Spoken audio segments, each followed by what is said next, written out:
Hello guys, I hope streaming start हो गई है। आप सभी का एक बार फिर से स्वागत है अनअकैडमी पे। और यहाँ पे आज हम लोग फिर से प्रीवियस ईयर क्वेश्चंस की बात करने वाले हैं। आप सभी को गुड आफ्टरनून है। मैं देख सकता हूँ काफी बच्चों ने यहाँ पे ज्वाइन कर लिया है। सो धीरे धीरे वन बाय वन आप सबके पेपर होना स्टार्ट हो गए हैं और बारी बारी से सबका नंबर लगना चालू हो गया है। तो ऐसे में बहुत जरूरी है कि हम लोग रिविजन करते रहें हर एक क्वेश्चन का, हर एक टाइप के सेक्शन का, चाहे पेपर 1 हो चाहे पेपर 2 हो। और ये रिवीजन ही जो है ये आपकी प्रैक्टिस को और मजबूत बनाएगा ताकि ज्यादा से ज्यादा सवाल आप सही करके आए अपने क्वेश्चन पेपर में। तो सभी बच्चों को एक बार फिर से गुड आफ्टरनून है। पायल, मंजू, सोनी, सीमा, अनुपमा, जिया, विजय, प्रभा, माधुरी, सोनी, माया, करमजीत, कृतिका, देओल, सभी बच्चों को गुड आफ्टरनून, नमस्कार और आदाब। आज की क्लास में हम लोग आईसीटी की बात करेंगे। आईसीटी के कुछ इंपॉर्टेंट क्वेश्चंस हम लोग देखने वाले हैं, उनकी प्रैक्टिस करने वाले हैं। ठीक है, तो चलो वीडियो को आज हम स्टार्ट करते हैं। और अब धीरे धीरे हमारे एग्जाम होना स्टार्ट हो गए हैं। उम्मीद है कि सारे एग्जाम बिना किसी विघ्न के हो जाएंगे, संपन्न हो जाएंगे। ऐसी हम उम्मीद कर सकते हैं। देखते हैं आगे क्या होता है। बट फिलहाल के लिए अगर बात करें कि पेपर 1 का पैटर्न कैसा बन रहा है, तो पेपर 1 जो है वो बहुत कठिन नहीं आ रहा है। जो जो भी पढ़ाया है अब तक सब कुछ उसके अंदर से आ रहा है। ठीक है, तो हाँ, आज डीआई नहीं है, आज हम लोग आईसीटी करने वाले हैं। 2 दिन हम लोग ने डीआई करी, थोड़ा सा ब्रेक दे देते हैं, थोड़ा सा टेक्नोलॉजी को भी हम लोग यहाँ पे देख लेते हैं। उसके बाद हम लोग आगे बढ़ेंगे और डीआई और मैथ्स जो है वो आने वाले लेक्चर्स में हम लोग करेंगे अगले हफ्ते से। ठीक है, तो चलो गाइस स्टार्ट करते हैं इस वीडियो को। मेरा नाम है कुमार भरत, पेपर 1 का मैं ट्रेनर हूँ, जेआरएफ क्वालिफाई किया है और सरल से सरल एक्सप्लेनेशन आप सभी को देने की कोशिश करता हूँ, कठिन से कठिन कंसेप्ट्स की। तो यहाँ पे एक आप सब हैं और क्वेश्चंस लगाना स्टार्ट करते हैं। सबसे पहला क्वेश्चन है हमारी स्क्रीन पे। ओके, कन्वर्जन समझ में आ गया। तो देखो, मेरी कोशिश ये रहती है, मैं आपको बताऊं, जो मेरा पढ़ने का तरीका रहा है वैसे ही मेरा पढ़ाने का भी तरीका है। मेरी कोशिश रहती है कि मैं जितना हो सके छोटे से छोटा वीडियो बनाऊं जिसमें आपको ज्यादा से ज्यादा जानकारी मिल जाए। बट करंटली देखने में आ रहा है कि बड़े से बड़े वीडियो की प्रेफरेंस बढ़ गई है स्टूडेंट्स के बीच में। स्टूडेंट्स को लगता है कि अगर वीडियो बड़ा होगा तो हमें कहीं और नहीं देखना पड़ेगा और इस एक वीडियो में हमारा सारा का सारा कोर्स खत्म हो जाएगा। लेकिन ऐसा बहुत कम ही होता है। मतलब बड़ी वीडियोस बनती तो हैं कि हाँ भाई चलो इसमें 100% चीजों की बात हो जाएगी, बट ऐसा होता नहीं है। वो एक टाइम वेस्ट होता है। मुझे ऐसा लगता है कि जो बड़ी वीडियोस होती हैं वो एक प्रकार का समय की बर्बादी होती है, क्योंकि इसमें फिर कोई चल के आ रहा है, फिर कोई यहाँ पानी पी रहा है, फिर कह रहा है हाँ बच्चों ये क्वेश्चन है देखो, तब तक वो अपना स्क्रीन से हट जा रहा है। तो मुझे लगता है कि इससे टाइम बहुत वेस्ट, ये मेरा अपना मानना है। आपके लिए हो सकता है कि आपको ऐसे वीडियो ज्यादा एंगेजिंग लगते हो, लेकिन मैं ऐसी वीडियोस बनाने की कोशिश करता हूं जिसमें समय कम से कम लगे और उस कम से कम समय में कंटेंट ज्यादा से ज्यादा मिले। इसका मतलब छोटा पटाखा बड़ा धमाका, कुछ मेरी ऐसी कोशिश रहती है बनाने की। ठीक है, तो देखते हैं। आप लोग बताना कि भाई आप लोग बड़े वीडियो ज्यादा प्रेफर करोगे अगर मैं बनाऊं, कि छोटे छोटे टॉपिक्स पे अगर मैं वीडियोस बनाऊं तो आप ज्यादा प्रेफर करोगे। हिसाब से आप लोग बताना। तो जैसा आप चाहोगे वैसा कंटेंट मिलेगा। ओके, ठीक है। ओके, शॉर्ट वीडियो में ज्यादा अच्छे समझ में आता है, लॉन्ग वीडियो तक रिटेंशन रखते हैं। ओके,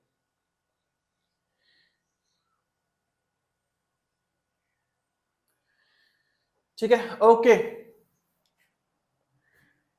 चलो आगे बढ़ते हैं और अपना क्वेश्चन हम लोग देखते हैं। यहाँ पे काफी बच्चों ने आंसर भी देना स्टार्ट कर दिया है। डिवाइस ड्राइवर क्या होता है?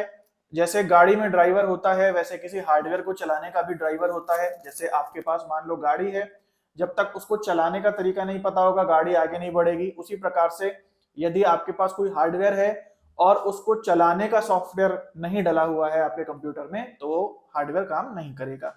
जैसे आपका प्रिंटर है, प्रिंटर को आप कंप्यूटर से कनेक्ट करिए, प्रिंटर काम नहीं करता जब तक आप प्रिंटर के साथ जो सीडी वगैरह आती है उसमें उसका ड्राइवर नहीं इंस्टॉल कर लेते। तो यहाँ डिवाइस ड्राइवर का क्या मतलब होता है? एक सॉफ्टवेयर जो ऑपरेटिंग सिस्टम से कम्युनिकेट करता है। थोड़ा सा हम इन सॉफ्टवेयर की लेयर्स को समझ लेते हैं, इनका प्रोसेस समझ लेते हैं, बहुत जरूरी है आप लोगों को जानना। देखो सबसे पहले ओएस आता है जिसे हम कहते हैं ऑपरेटिंग सिस्टम, ठीक है। ओएस का डायरेक्ट कनेक्शन होता है हार्डवेयर से। ओएस का डायरेक्ट कनेक्शन होता है किससे? हार्डवेयर से। तो जैसे आप कोई लैपटॉप खरीदते हैं तो उस लैपटॉप में कई हार्डवेयर हैं, इनपुट आउटपुट जो चीजें लगी हैं वो सारा उसका हार्डवेयर है। कीबोर्ड और ट्रैक पैड एक हार्डवेयर है लैपटॉप में, मॉनिटर स्क्रीन लगी है वो एक हार्डवेयर है, स्पीकर लगे हैं वो एक हार्डवेयर है। तो ये हार्डवेयर का डायरेक्ट कंट्रोल होता है ऑपरेटिंग सिस्टम से, यानी कि ऑपरेटिंग सिस्टम का पूरा कमांड है कि वो किसी भी हार्डवेयर पे कोई भी कमांड दे पाए या उसको अपने मर्जी से ऑपरेट कर पाए। लेकिन ऑपरेटिंग सिस्टम अपने आप में तो कंप्लीट नहीं होता, आपको थर्ड पार्टी एप्स डालनी पड़ती हैं। इसमें आप ऐप इंस्टॉल करते हो, जैसे अगर आपको ऑफिस के लिए काम करना है तो एमएस ऑफिस डालते हो, चैटिंग करनी है या ब्राउजिंग करनी है तो क्रोम और व्हाट्सएप वगैरह डालते हो। तो ये जो एप्स होती हैं ये थर्ड पार्टी होती है। थर्ड पार्टी का क्या मतलब है? एक पार्टी है आपका लैपटॉप, यानी कि उसमें जो मेन सॉफ्टवेयर है आपका ऑपरेटिंग सिस्टम, जैसे विंडोज वगैरह हो सकता है, तो ये फर्स्ट पार्टी है। सेकंड पार्टी कौन है? आप खुद। तो जनरली जो ये चीज हो रही है वो दो पार्टीज के बीच में हो रही है। एक आप खुद यूजर हो, एक पार्टी हो ऑपरेटिंग सिस्टम, दूसरी पार्टी है। और एक तीसरी पार्टी है, कोई तीसरा सॉफ्टवेयर डेवलपर है जिसने आपको इस सॉफ्टवेयर बना के दिया है कि लो भाई अपने ऑपरेटिंग सिस्टम में डालो और इसका लाभ उठाओ। लेकिन क्या है कि अब क्योंकि ये थर्ड पर्सन है, ना ही ये पहला पर्सन है ना ही ये दूसरा पर्सन है, तो ये कुछ गड़बड़ी कर सकता है। क्योंकि कोई ऐप जो चलती है इसको इसको किससे कनेक्शन बनाना होता है? हार्डवेयर से। लेकिन अगर मान लो ऐप ट्रस्टेबल नहीं है या ऐप बनाने वाला जो थर्ड पार्टी डेवलपर है वो कुछ झोल कर देता है, तो वो आपका डेटा लीक कर सकता है, आपके कंप्यूटर को स्पाईवेयर डाल करके यूज कर सकता है अपनी मर्जी से। तो ऐसे में जब भी कोई थर्ड पार्टी ऐप आप डालते हो तो वो ऑपरेटिंग सिस्टम से परमिशन मांगती है, ऑपरेटिंग सिस्टम आपसे परमिशन मांगता है। असल में ऑपरेटिंग सिस्टम कुछ नहीं, आपका गुलाम है, वो आप ही से परमिशन मांगता है। और जब आप परमिशन दे देते हो कि यस इसको बोलो कि कैमरा एक्सेस कर ले, तब ये जा करके हार्डवेयर को परमिशन देता है। जैसे व्हाट्सएप आप नया नया इंस्टॉल करते हो, कैमरे वगैरह पे जाओगे तो एक पॉपअप आएगा पहली बार, उसके बाद फिर पॉपअप नहीं आता, फिर जो थर्ड पार्टी ऐप होती है उसको परमिशन डायरेक्टली मिल जाता है। अब यहाँ पे जो ओएस और हार्डवेयर है, अब ध्यान देना, ओएस के पास भी एक सॉफ्टवेयर इंस्टॉल्ड है जिसके वजह से वो हार्डवेयर को समझ पा रहा है, नहीं तो ओएस भी हार्डवेयर को नहीं समझ पाएगा। जैसे जब आप नया लैपटॉप लेते हो तो उसमें कीबोर्ड और माउस का जो सॉफ्टवेयर होता है वो ऑलरेडी आपके लैपटॉप में डला हुआ आता है, तो आपको डिटेक्ट नहीं करना पड़ता। लेकिन अगर आपको एक नया हार्डवेयर लेकर के जोड़ देते हो, कोई बायोमेट्रिक वाला, आप अंगूठे का प्रिंट लेने वाला जोड़ दो, प्रिंटर जोड़ दो, तो आपको अलग से एक सॉफ्टवेयर इंस्टॉल करना पड़ेगा ताकि आपका ऑपरेटिंग सिस्टम इस हार्डवेयर को समझ पाए, और इसी को हम कहते हैं डिवाइस ड्राइवर, ठीक है। तो यहां फोर्थ ऑप्शन सही है, एक ऐसा सॉफ्टवेयर जो ऑपरेटिंग सिस्टम से कम्युनिकेट करता है and translates data into format understood by device. तो इसका मतलब क्या है कि हार्डवेयर की जो लैंग्वेज है 0-1 में है, ऑपरेटिंग सिस्टम एक निश्चित भाषा काम करता है, तो ये ट्रांसलेशन का काम करता है ऑपरेटिंग सिस्टम और हार्डवेयर के बीच में, ये डिवाइस ड्राइवर कहलाता है।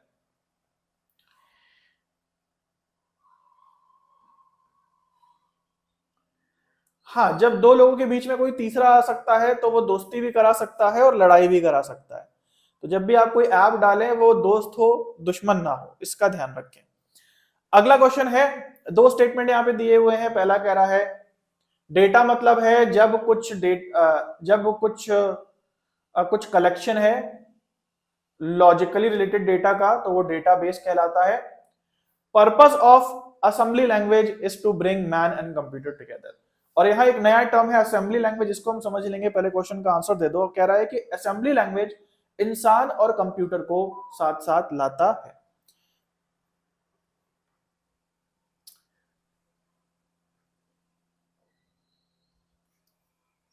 ओके, तो यहां ध्यान से समझ लेते हैं। सबसे पहले डेटाबेस क्या होता है। डेटाबेस का मतलब है एक ऐसा व्यवस्थित तरीका जिससे कि बहुत सारे ऑनलाइन डेटा को सेव करके रखा जाए। जैसे फॉर एग्जांपल आपने यूट्यूब पे कोई आईडी बनाई है जीमेल की, उससे ही आप यूट्यूब को एक्सेस कर पा रहे हैं। अनअकैडमी जब आप यूज करते हैं तो जाहिर सी बात है वहां पे भी आप लॉगिन वगैरह करते हैं फोन नंबर डाल के, उससे आप उसे एक्सेस कर पाते हैं। तो ये जो आपके रिकॉर्ड है, मतलब जैसे अगर आप आधार की भी बात करें तो आपका बायोमेट्रिक्स और आपके रेटिना स्कैन, आपका नाम, नंबर वगैरह भी आधार में सेव है। तो ये कहाँ सेव होता है ये सारा डेटा? डेटाबेस में। तो ये बहुत लॉजिकल तरीका होता है जिससे कोई भी डेटा को ढूंढना आसान होता है। सेम उसी तरीके से जैसे अगर आपने एक्सेल शीट कभी यूज हो तो उसमें रोज एंड कॉलम्स बने होते हैं जिनको हम सेल्स कहते हैं। हर एक सेल में एक निश्चित डेटा होता है जिससे एक्सेल शीट को पढ़ना और समझना आसान हो जाता है। तो यही डेटाबेस भी है, जो कि बात सही है। अब हम बात करते हैं असेंबली लैंग्वेज क्या है। असेंबली लैंग्वेज समझने के लिए हमको टाइप्स ऑफ लैंग्वेजेस समझने पड़ेंगे, कितने कितने टाइप के लैंग्वेजेस हमारे आईसीटी में होते हैं। तो बेसिकली जो अगर आप देखो तो इंसान जो है वो कंप्यूटर को ऑपरेट करता है, अपने फोन को ऑपरेट करता है, और उसके सामने कुछ आइकन्स बन के आते हैं, कुछ मेन्यू बन के आते हैं, उनको क्लिक वगैरह करके और ड्रैग जूम ऐसे करके वो ऑपरेट करता है अपने हार्डवेयर को। लेकिन ध्यान देने वाली बात है कि जो तरीका हमारा है ऑपरेट करने का वो ऐसा है जिसे इंसान समझ पाए। आजकल आप देखते हो मोबाइल फोन वगैरह इतने इजी हो गए हैं चलाना कि छोटे से छोटा बच्चा भी उसको पता है यूट्यूब कैसे खोलना है और फुल स्क्रीन कैसे करना है वगैरह वगैरह। तो हम जिस तरीके से किसी मशीन से इंटरैक्ट करते हैं वो तरीका हमारे लिए उपयुक्त है, लेकिन एक्चुअली में वो मशीन जो है वो कौन सी भाषा समझती है? मशीन को इन सबसे मतलब नहीं है कि आप कौन सा आइकन क्लिक कर रहे हो और जूम कर रहे हो नहीं कर रहे हो। मशीन जो आपकी मशीन है वो कमांड लेती है प्रोग्रामिंग लैंग्वेज की भाषा में, और अगेन प्रोग्रामिंग लैंग्वेज जो है वो हार्डवेयर के लेवल पे अगेन वो 0 और 1 यानी बाइनरी लैंग्वेज पे आ जाती है। तो एक 3 का यहाँ पे लेवल बन सकता है। अगर हम बात करें सबसे ऊपर तो हम हैं एज अ यूजर। यूजर के बीच में क्या आती है? कोई ऐप आती है, चाहे वो ऑपरेटिंग सिस्टम हो या इसको ऐप की जगह आप कह लो एक सॉफ्टवेयर आता है, ठीक है जी।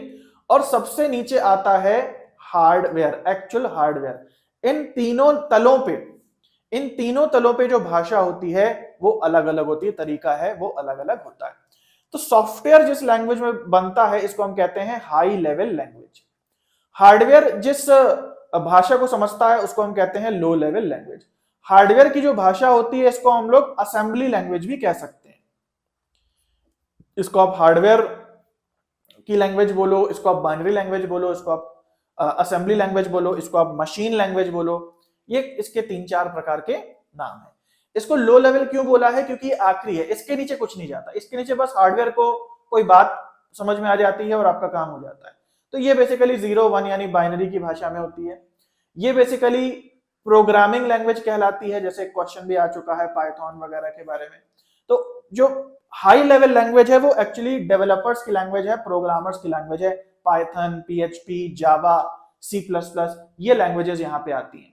सबसे नीचे एक ही लैंग्वेज है बाइनरी लैंग्वेज। इसका मतलब प्रोग्रामिंग लैंग्वेज कोई भी हो उसका अल्टीमेट काम क्या होता है? उसका अल्टीमेट काम होता है हार्डवेयर को बाइनरी लैंग्वेज में ऑर्डर देना। और सबसे ऊपर हम हैं एज अ यूजर, बेखबर, नादान, हमें कुछ पता नहीं है नीचे क्या हो रहा है। हमारा काम है क्लिक करना, हमारा काम है टाइप करना, और हमारा काम है ड्रैग एंड जूम वगैरह वगैरह करना। हम लोग टाइपिंग और पॉइंटर के मदद से ऑर्डर देते हैं। तो यूजर को जो ये डिजाइन देखने को मिलती है जिसपे वो क्लिक वगैरह करता है उसको हम लोग कहते हैं यूजर इंटरफेस। यूजर इंटरफेस का शॉर्ट होता है यूआई।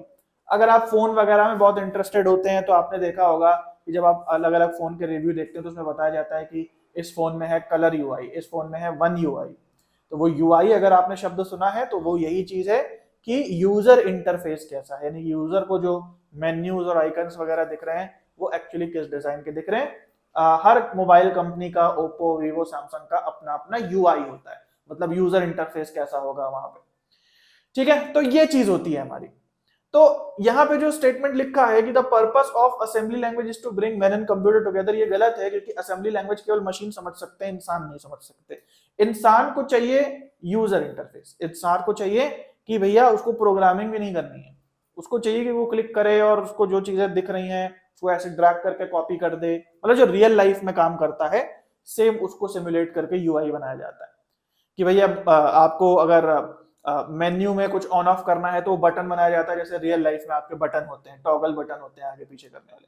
तो इंसान को वो इंटरफेस ज्यादा समझ में आता है, ठीक है। चलो अगला क्वेश्चन देखते हैं हम। ओके, तो ये अगला क्वेश्चन है हमारे सामने। अच्छा छोटा दिख रहा है, इसको स्किप कर देते हैं, अगला देखते हैं। इनमें से कौन से सॉफ्टवेयर हैं? अडोबी, जिसको बहुत लोग अडोब बोलते हैं, Adobe web browser, compiler and device driver. इनमें सॉफ्टवेयर जो है वो क्या क्या है?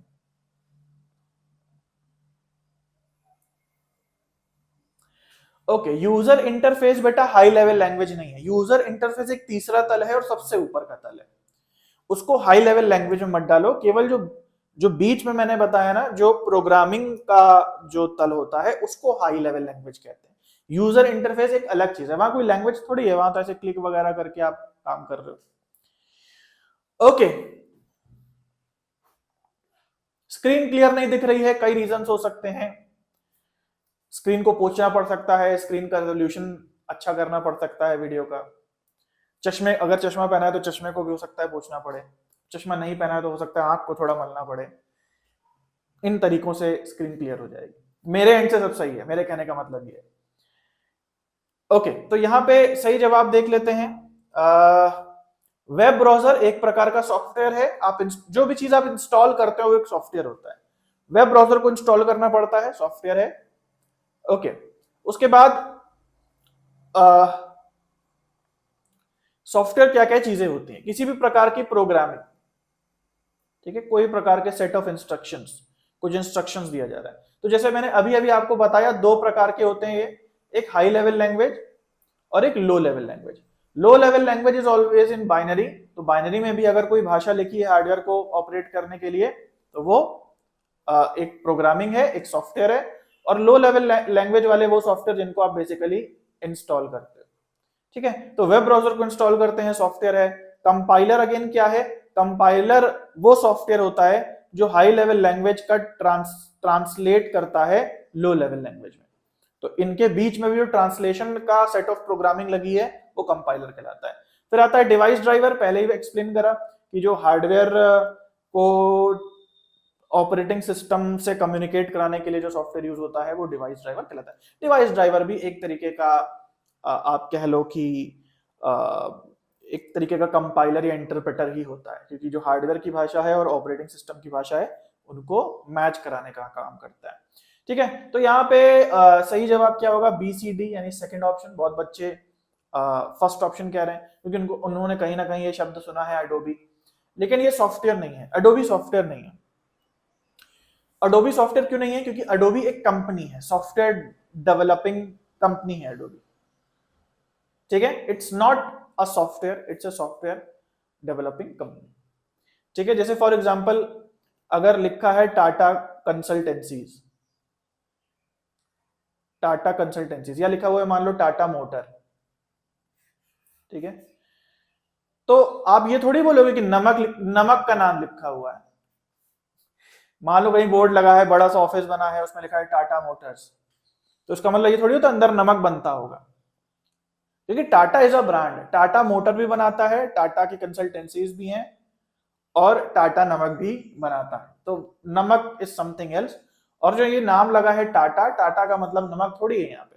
टाटा मतलब है एक ब्रांड जो कि ये सारे प्रोडक्ट्स को बनाता है, ठीक है। तो इसीलिए अडोबी के बहुत सारे सॉफ्टवेयर आते हैं। जैसे सबसे फेमस तो है वो फोटोशॉप है पहले नंबर का, जिसपे बहुत क्रिएटिव बच्चे जो होते हैं बॉडी बिल्डर पे अपनी मुंडी लगा देते हैं, तो वो सब जो कारनामे होते हैं वो फोटोशॉप पे किए जाते हैं, वो अडोबी बनाता है। और उसके बाद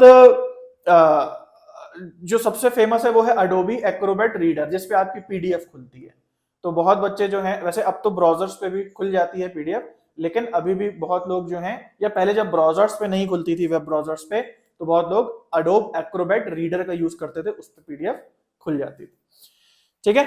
तो इससे अडोबी अडोबी आया है। बहुत लोग इसको अडोबी भी बोलते हैं, लेकिन जो अगर यूएस वगैरह की वीडियोस देखोगे तो लोग इसको अडोबी बोलते हैं, ठीक है। तो ये एक सॉफ्टवेयर नहीं, ये एक ब्रांड है। ओके, अगला क्वेश्चन देखते हैं। कुछ तकनीक की जांच करने के लिए ऐसे क्वेश्चंस बनते हैं आप लोगों के। इसमें कह रहा है which of the following keys are called modifier keys. Modifier keys वो होती हैं जो अकेले काम नहीं करती, उनको किसी के साथ दबाना पड़ता है। जैसे फॉर एग्जाम्पल आप अगर A B C D ये सब लिखना है आपको कीबोर्ड पे, तो केवल A B या C D लिख के काम चल जाएगा। लेकिन अगर आपको कॉपी पेस्ट करना है वगैरह वगैरह तो आपको 2 की साथ में दबानी पड़ती है। तो ऐसी की जो अकेले काम नहीं करती, केवल उसको आप केवल एक की दबाओगे तो कभी काम नहीं करेगी, लेकिन किसी के साथ दबाओगे तो कोई फंक्शन जो है वो फॉलो होगा। तो कौन सी ऐसी कीज होती हैं? ठीक है, तो आंसर देख लेते हैं। Correct answer is second. तो ओके, तो कैसे कैसे कर सकते हैं, क्या आप लोग बताओ, कंट्रोल का क्या यूज है, कंट्रोल को किस की के साथ दबाने से क्या होता है? तो कंट्रोल को अगर हम सी के साथ दबाएं तो कॉपी हो जाता है, कंट्रोल को अगर हम एक्स के साथ दबाएं तो कट हो जाता है, और कंट्रोल को हम पी के साथ दबाएं तो पेस्ट हो जाता है। तो control C, control X, control P, ये फेमस इसके शॉर्टकट्स हैं।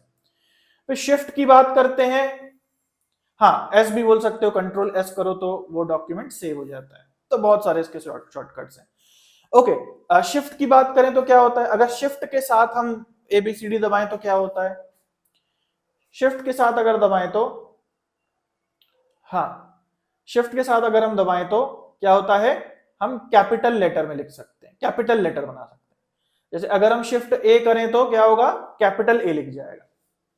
ठीक है, वैसे कैप्स लॉक भी होता है बट उसकी हम लोग बात नहीं कर रहे हैं, क्योंकि कैप्स लॉक को किसी के साथ नहीं दबाना पड़ता है। कैप्स लॉक को एक बार आप दबा दो, वो ऑन हो गया तो अब सब कुछ कैपिटल में लिखेगा, लेकिन शिफ्ट को साथ में ही दबाएंगे तभी वो कैपिटल बनाएगा। उसके बाद आता है अल्ट की। अल्ट की जैसा यहाँ पे बहुत अच्छा एग्जांपल दिया अजय ने कि अल्ट F4 अगर हम लोग दबाते हैं, अल्ट प्लस F4 अगर हम लोग दबाते हैं तो हमको ऑप्शन देता है कि कंप्यूटर को शट डाउन करें या रिस्टार्ट करें। तो अल्ट के भी कई यूज हैं, जनरली हम लोग अल्ट का बहुत ज्यादा यूज नहीं करते। ठीक है, तो ये हमारी मॉडिफायर कीज हैं जो अकेले काम नहीं करती लेकिन किसी दूसरी की के फंक्शन को मॉडिफाई करती हैं। तो सेकंड ऑप्शन सही है यहाँ। ओके, अगला क्वेश्चन देखते हैं हम लोग।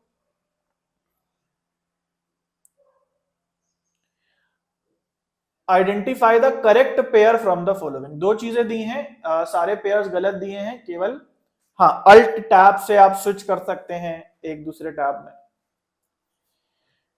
ठीक है, ओके। तो एवीआई एवीआई लिखा है यहाँ पे कि एक फाइल ट्रांसफर प्रोटोकॉल है। एक्सेल लिखा हुआ है कि वर्ड प्रोसेसिंग सॉफ्टवेयर है, वर्ड प्रोसेस करता है। एचडीडी लिखा है कि क्लाउड स्टोरेज होता है, और उबंटू लिखा हुआ है कि एक प्रकार का ऑपरेटिंग सिस्टम होता है। इसमें कौन सी बात सही लिखी है, कौन सा जोड़ा सही जोड़ा है, ये आपको बताना है। और इसके बाद हम लोग ये भी बात कर लेते हैं कि जितने शब्द लिखे उनका मतलब क्या है, तो जिनको कुछ भी नहीं पता आईसीटी के बारे में उनकी भी मदद हो जाएगी। ओके, सबसे पहले बात करते हैं हम लोग एवीआई की। सबसे जल्दी से बताओ एवीआई का क्या मतलब है, एवीआई शब्द आपने कहां पढ़ा हुआ है? ओके, तो सही आंसर यहां पे जैसा आप सभी बता रहे हो, Ubuntu is an operating system. ठीक है, लेकिन एवीआई का क्या मतलब है?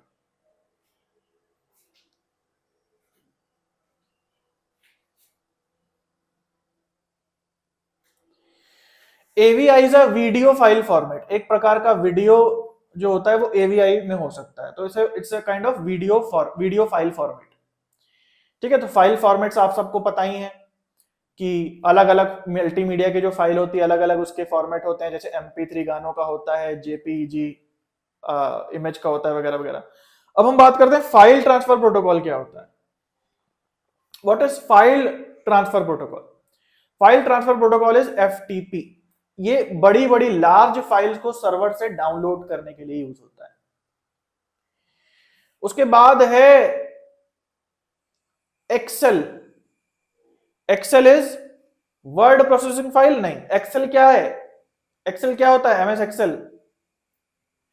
एक्सेल होता है जहां पे आप डेटाबेस स्टोर करते हो, डेटा स्टोर करने का सॉफ्टवेयर होता है। वर्ड प्रोसेसिंग सॉफ्टवेयर नहीं होता ये। वर्ड प्रोसेसिंग सॉफ्टवेयर कौन सा होता है? MS word. तो MS एक्सेल जो है ये डेटा स्प्रेडशीट, बिल्कुल बहुत बढ़िया आपने टर्म बताया। स्प्रेडशीट मतलब जहां पे आप सेल्स में डेटा में रो कॉलम में सेव करते हो। वर्ड प्रोसेसिंग सॉफ्टवेयर है MS वर्ड। उसके बाद है HDD। HDD का फुल फॉर्म क्या है? Hard disk drive. Hard disk drive जहां पे डेटा सेव करते हो अपने कंप्यूटर में। क्लाउड स्टोरेज फैसिलिटी क्या है? जहां जब आप डेटा अपने कंप्यूटर में नहीं बल्कि कहीं रिमोट सर्वर में अगर सेव करते हो तो वो क्लाउड है, क्लाउड स्टोरेज है। आपके कंप्यूटर में डेटा है तो एचडीडी में सेव हो रहा है, अगर कहीं रिमोट सर्वर में डेटा सेव हो रहा है तो वो क्लाउड में सेव हो रहा है। जैसे फॉर एग्जांपल आपका जो जीमेल का जिससे आपने साइन इन किया होगा यूट्यूब पे, उसका आईडी पासवर्ड जो है क्या वो आपके एचडीडी में सेव है या फिर वो कहीं और सेव है? तो ऐसा आप कह सकते हो कि जो भी आप साइन इन करते हो आपका आईडी पासवर्ड जो है वो आपके कंप्यूटर में ना सेव होके कहीं सिक्योर क्लाउड में सेव है, गूगल वालों के क्लाउड में सेव है। उसी तरीके से ये जो वीडियो मैं कर रहा हूं, ये जो वीडियो मैं बना रहा हूं, बाद में भी आप इसको देख सकते हो, तो ये कहां सेव होगी जाके? क्या मेरे कंप्यूटर में सेव हो रही है? नहीं, ये कहां सेव हो रही है? यूट्यूब के क्लाउड में सेव हो रही है। तो जो रिमोट सर्वर पे जो स्टोरेज होता है उसको हम क्लाउड स्टोरेज कहते हैं।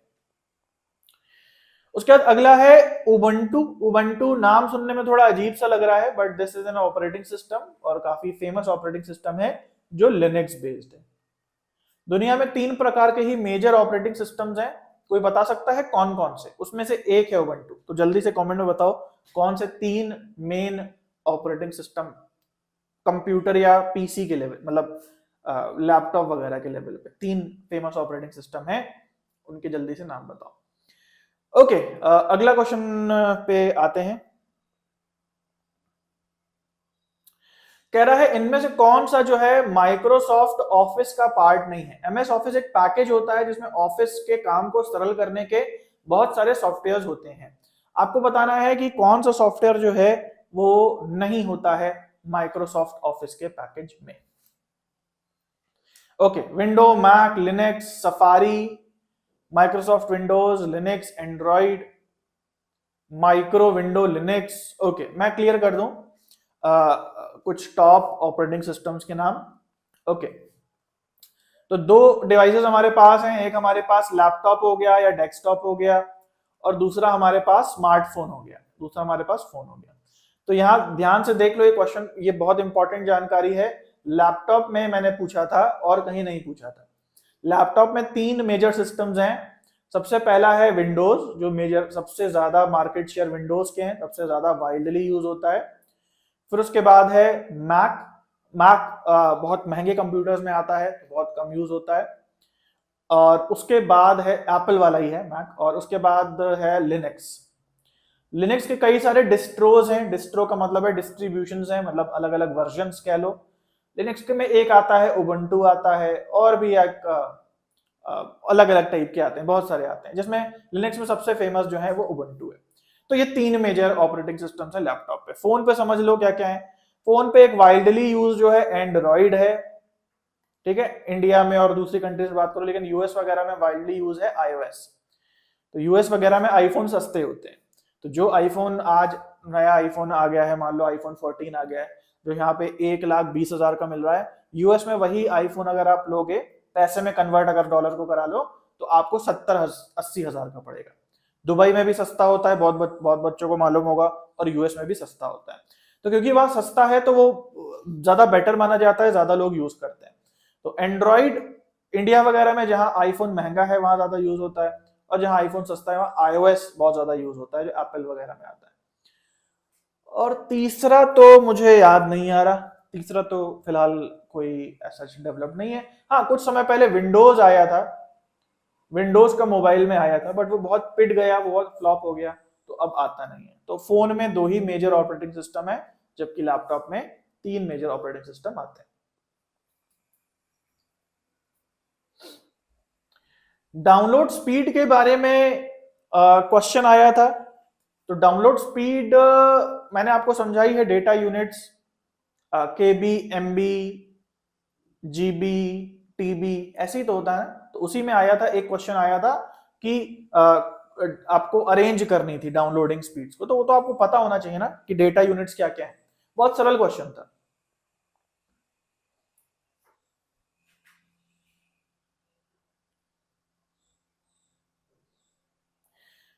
थैंक गॉड एंड जीओआई कि यहाँ अब सेमीकंडक्टर्स मैन्युफैक्चर होंगे, जिससे लैपटॉप एंड अदर डिवाइसेस के रेट कम होंगे फ्यूचर में। कुछ कहा नहीं जा सकता है, कुछ भी कहा नहीं जा सकता है कि यहाँ होंगे और रेट कम होगा। यहाँ की जो पॉलिसीज प्रेजेंटली देखने में आ रही हैं, उससे बड़े बड़े मैन्युफैक्चर जो है वो बाहर भाग रहे हैं फिलहाल की कंडीशन। हो सकता है होपफुली अच्छी हो जाए तो रेट कम हो जाए, बट फिलहाल अभी सुनने में आया कि जितने चाइनीज मैन्युफैक्चरर्स हैं, चाहे ओप्पो, वीवो और वन प्लस वगैरह, ऐसा सुनने में आ रहा है कि वो अब बाहर जा सकते हैं, क्योंकि उनपे बहुत ज्यादा एक वो कसी जा रही है गवर्नमेंट। और ये सही भी है, क्योंकि चाइनीज कंपनीज जो हैं वो डेटा हमारा चोरी कर सकती हैं और हमारे सिक्योरिटी थ्रेट हो सकती है हमारे लिए, तो ऐसा हो रहा है। लेकिन एक अगर ऐसा हो जाता है, चलो सिक्योर हम हो जाएंगे, जैसे हमने पबजी बंद करा या शीन बंद करा या फिर टिकटॉक बंद करा, हो सकता है डेटा ब्रीच से हम लोग बच गए। लेकिन प्रॉब्लम आती है रिसोर्स की कमी हो जाने की, क्योंकि कोई भी चीज बैन होने से बंद नहीं होती अगर उसकी नीड नहीं कम हो जाए। जैसे फॉर एग्जांपल कई स्टेट्स में शराब को बैन कर दिया गया, बहुत अच्छी बात है, शराब बैन होनी चाहिए, लेकिन शराब के बैन होने से क्या हुआ? पीने वाला तो पी रहा है, क्योंकि नीड तो है ना इंसान की, और क्योंकि पीने वाला पी रहा है तो वो अब ज्यादा पे कर रहा है। पहले जो चीज वो सस्ते में खरीदता था, अब वो चीज वो महंगे में खरीद रहा है, यही तो डिफरेंस हुआ है। बैन करने और बहिष्कार करने से क्या होता है? जो एंड यूजर है तकलीफ उसको होती है। जैसे फॉर एग्जांपल एक शीन वेबसाइट थी चाइना की, जिससे बहुत सस्ते और अच्छे कपड़े लड़कियां मंगाती, लड़कियां यहाँ पे जो हैं वो इस बात को समझ पा रही होंगी।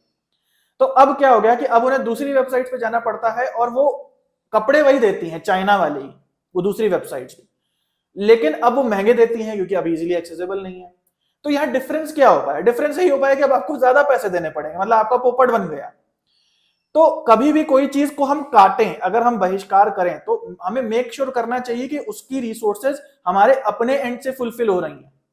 हमारे पास अपना है नहीं और दूसरे को भी हम काटे जा रहे हैं, तो ये नुकसान, हाँ गर्व की बात तो बहुत हो जाएगी, लेकिन इस गर्व में खुद का पोपट हो जाएगा कि यार हमें, मतलब सही है, नहीं लेना चाहिए, अच्छी बात है, गर्व हो रहा है, लेकिन अब हमको उसी चीज के पैसे ज्यादा देने पड़ रहे हैं।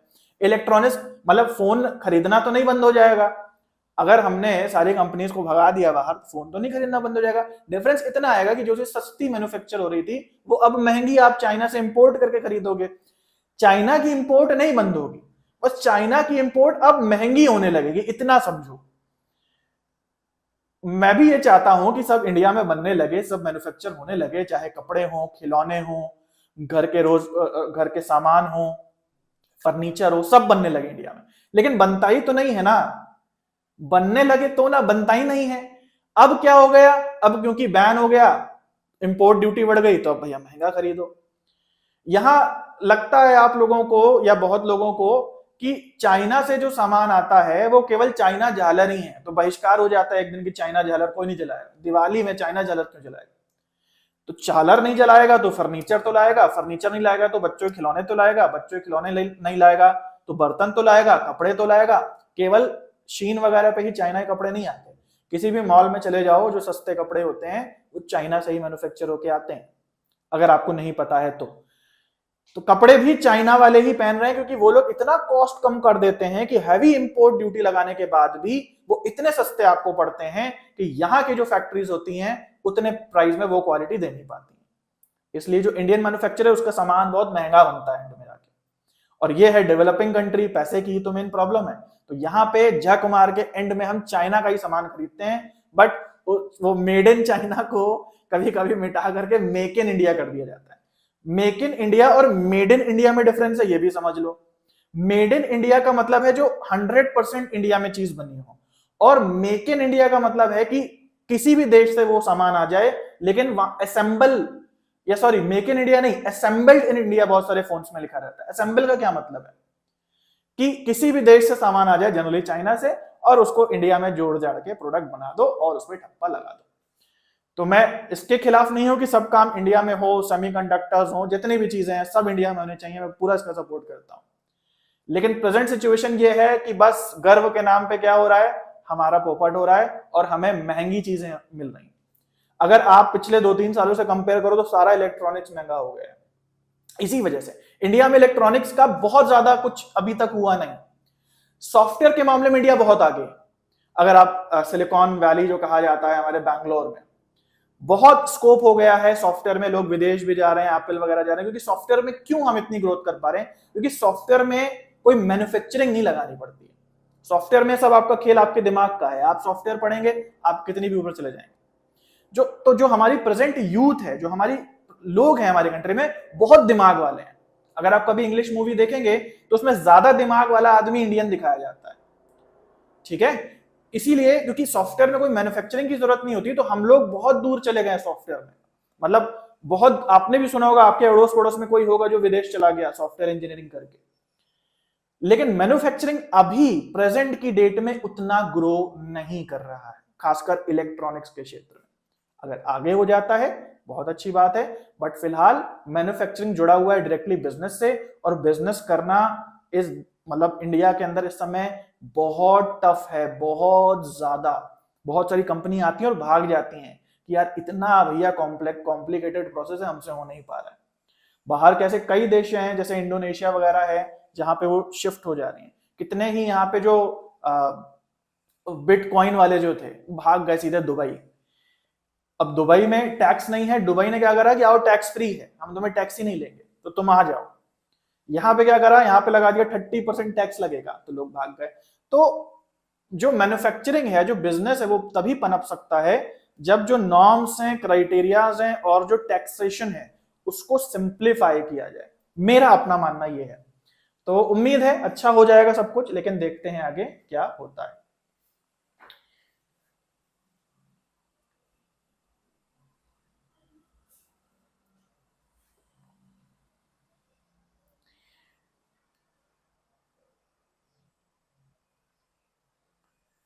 हाँ, बॉयकॉट चाइना की टी शर्ट भी चाइना, तो हम क्या पहने, धोती पहने? धोती कॉटन ही मुझे लगता है। मुझे लगता है कॉटन भी चाइना से ही इंपोर्ट होता होगा, पॉसिबल है। क्योंकि फिर चाइना का जो कॉटन आता होगा वो भी इतना सस्ता होता होगा कि जो धोती बनेगी वो भी चाइना के ही कॉटन की बनेगी, वो सस्ती पड़ेगी, इंडिया वाली महंगी पड़ेगी। तो एक एक जोक है इस पे। एक बार क्या हुआ कि बॉयकॉट चाइना के नारे लगे, और उसके बाद जो है एक रिपोर्टर गया इंडिया से किसी चाइनीज मैन्युफैक्चरर से, उसने पूछा कि भाई आपका जो टी शर्ट का काम है वो तो कम हो गया होगा क्योंकि इंडिया में जो है अब बॉयकॉट चाइना हो गया है सब कुछ। तो कहने लगा कहाँ भाई, मेरा काम उल्टा डबल हो गया है, क्योंकि अब मुझे ऑर्डर मिला है बॉयकॉट चाइना स्टिकर के साथ टी शर्ट मैन्युफैक्चर करने का। ठीक है, तो जब तक हम अपनी रिसोर्सेज नहीं बना लेंगे, हमें दूसरों पर निर्भर रहना ही रहना पड़ेगा। केवल बोल के कि नहीं लेना से नहीं होता है, क्योंकि बॉयकॉट चाइना की भी टी शर्ट आएगी तो कहां से बन के आएगी, वो चाइना से ही बन करके आएगी। ठीक है, तो मैं भी ये पूरे दिल से चाहता हूं कि हमारा देश इतना आत्मनिर्भर हो जाए कि हर एक चीज, सुई से लेकर जहाज तक की चीज जो है वो यहाँ बनने लगे, तब हमें जाके एक्चुअल फायदा होगा, क्योंकि वो चीज हमें सस्ती पड़ेगी। फिलहाल अभी बॉयकॉट करने से क्या होगा कि वही चीज हमें महंगी पड़ने लगेगी। ओके, तो चलो इसमें हम बात कर लेते हैं कि माइक्रोसॉफ्ट विंडोज जो है वो नहीं है, माइक्रोसॉफ्ट ऑफिस के अंदर नहीं आता है, क्योंकि विंडोज एक ऑपरेटिंग सिस्टम है और माइक्रोसॉफ्ट ऑफिस जो है वो एक एप्लीकेशन सॉफ्टवेयर का स्वीट है। तो ऐप स्वीट का क्या मतलब होता है? स्वीट का मतलब एक ऐसा पैकेज जिसमें बहुत सारी एप्स इंक्लूड होकर के आती हैं।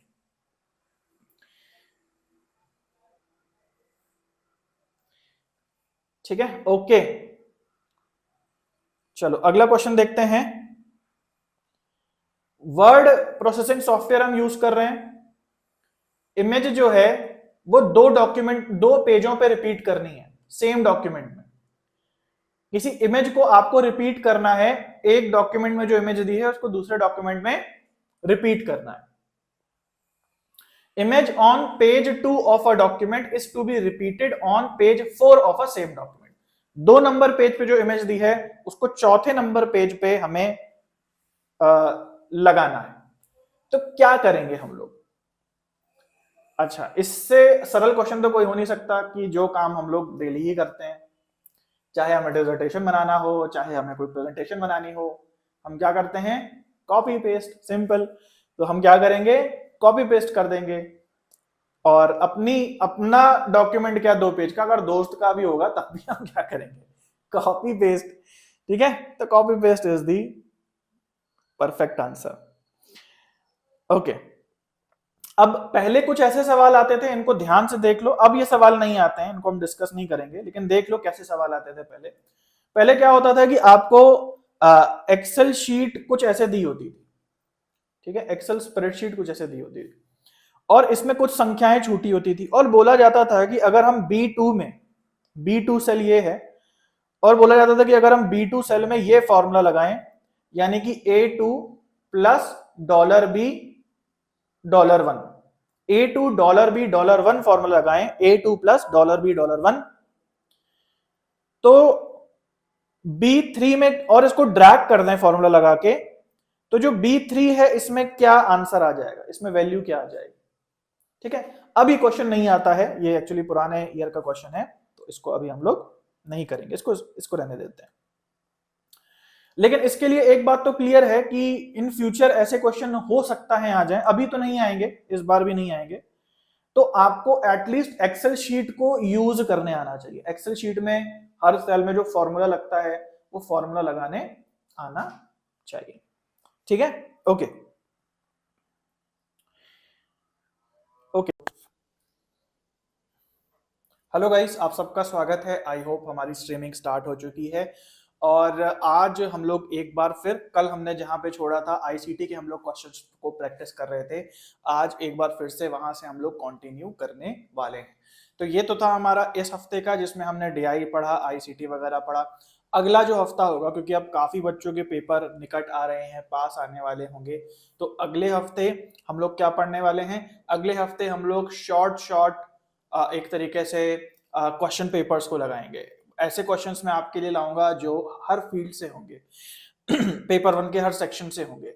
जैसे टीचिंग एप्टीट्यूड के कुछ क्वेश्चंस होंगे, उसमें कम्युनिकेशन के होंगे, डीआई के होंगे। तो इस तरीके से हम लोग एक क्वेश्चन पेपर साथ में लगाएंगे डेली। तो इस प्रकार से जल्द ही आपके लिए मैं वीडियोस लेकर के आने वाला हूं। और सभी बच्चों को गुड आफ्टरनून है, सभी बच्चों का स्वागत है। और आइए आज की क्लास को हम लोग स्टार्ट करते हैं। तो मैं देख सकता हूँ यहाँ पे कृतिका, सादिया, दीपा, अजय, वानीश्री, माया, योगेश, माथुर, चवनीत, सोनी, नक्षत्र, मेधा, अनु, अनुपमा, आरवी लिटरेचर, सभी बच्चों को गुड आफ्टरनून है। आइए आज की क्लास को स्टार्ट करते हैं, प्रीवियस ईयर क्वेश्चंस लगाना स्टार्ट करते हैं। तो मेरा नाम है कुमार भरत, पेपर 1 का मैं ट्रेनर हूँ, जेआरएफ क्वालिफाई किया है और सरल से सरल एक्सप्लेनेशन आप सभी को देने की कोशिश करता हूँ, कठिन से कठिन कंसेप्ट्स की। ओके, तो बढ़ते हैं आगे, अपने क्वेश्चंस हम लोग देख लेते हैं। यहाँ पे जहां से हम लोगों ने छोड़ा था उसको आगे कंटिन्यू कर लेते हैं। तो ओके, यहाँ पे अगेन मैच द कॉलम है आप लोगों के आगे। कंप्यूटर के टर्म्स दिए हैं, जैसे operating system, application software, processor और पेंटियम, लिनक्स, राउटर वगैरह। तो 3 चीजें दी हैं, ज्यादा नहीं दी हैं, और आपको मिलाना है कि कौन सा क्या है। तो आंसर्स नीचे दिए हैं और जरा बताएं कि कौन सा क्या होगा। अच्छा, हिंदी इंग्लिश में डिफरेंस देख रहे हो? हिंदी भी इंग्लिश ही है, मतलब वो ट्रांसलेशन नहीं है, ट्रांसलिटरेशन है। जैसे पेंटियम को लिख दिया पेंटियम, और एंटीवायरस को लिख दिया एंटीवायरस। ठीक है, तो कुछ भी अलग नहीं। प्रोसेसर तो हिंदी में आप पढ़ें आईसीटी, इंग्लिश में पढ़ें, बात वही होती है, केवल ट्रांसलिटरेशन होता है। ठीक है, ओके। तो यहाँ पे हम देख लेते हैं ऑपरेटिंग सिस्टम क्या है। ऑपरेटिंग सिस्टम क्या है? Linux is the operating system. ठीक है, उसके बाद है एप्लीकेशन सॉफ्टवेयर क्या है? Antivirus is the operating system. Processor क्या है? Pentium is the processor. और नेटवर्क डिवाइस क्या है? Router is the network device. ठीक है, ओके। अगला क्वेश्चन देखते हैं हम लोग।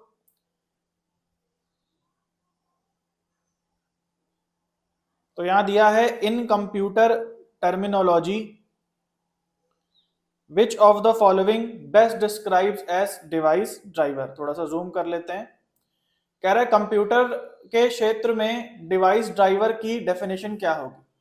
एक कह रहा है software that allows user to control the operating system. फिर कह रहा है एक हार्डवेयर होता है जो ऑपरेटिंग सिस्टम को कंट्रोल करने में मदद करता है। फिर कह रहा है एक ऐसा सॉफ्टवेयर जो पेरिफेरल डिवाइसेस के बीच में कम्युनिकेट करने में मदद करता है। और फिर एक ऐसा हार्डवेयर जो पेरिफेरल डिवाइसेस और ऑपरेटिंग सिस्टम में क्या करता है? इंटरेक्शन को अलाउ करता है। तो ये दोनों क्या है? हार्डवेयर सॉफ्टवेयर के बारे में जो कनेक्शन बनाते हैं। दूसरा कह रहा है हार्डवेयर होता है जो ऑपरेटिंग सिस्टम को कंट्रोल करता है, सॉफ्टवेयर होता है जो ऑपरेटिंग सिस्टम को कंट्रोल करता है। तो डिवाइस ड्राइवर क्या होता है, हार्डवेयर या सॉफ्टवेयर? सबसे पहले ये क्लियर करो। तो डिवाइस ड्राइवर एक सॉफ्टवेयर होता है। क्या करता है डिवाइस ड्राइवर? सॉफ्टवेयर जो एक्सटर्नल हार्डवेयर आप लगाते हो उसे ऑपरेटिंग सिस्टम को समझने में मदद करता है। यानी तीसरा ऑप्शन हमारा सही होगा। ठीक है, तो ये ऑप्शन हमारा सही है। ओके, आगे बढ़ते हैं। अगला क्वेश्चन हम लोग देख लेते हैं यहाँ पे। ओके, फिर से एक कॉलम मिला आया है आप लोगों के लिए, थोड़ा सा इसको जूम कर लेते हैं।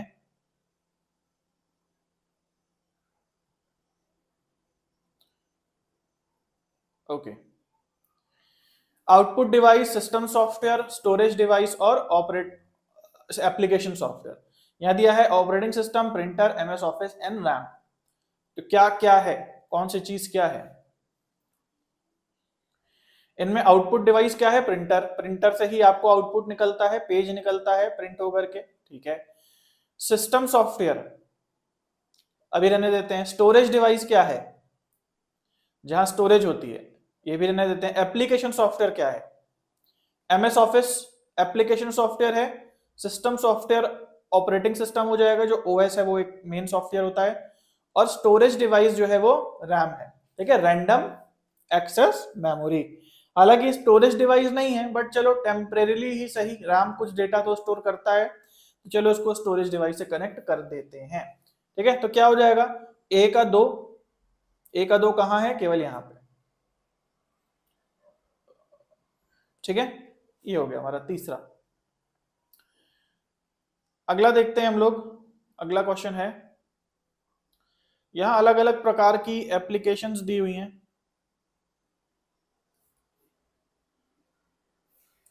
Measurement application, control application, modelling application and expert systems. आपको इसके एग्जांपल दिए हुए हैं यहाँ पे। Simulating car crashes, river pollution, automatic oven and medical diagnosis. ठीक है, आपको मिलान करना है कौन सा किससे मिलेगा।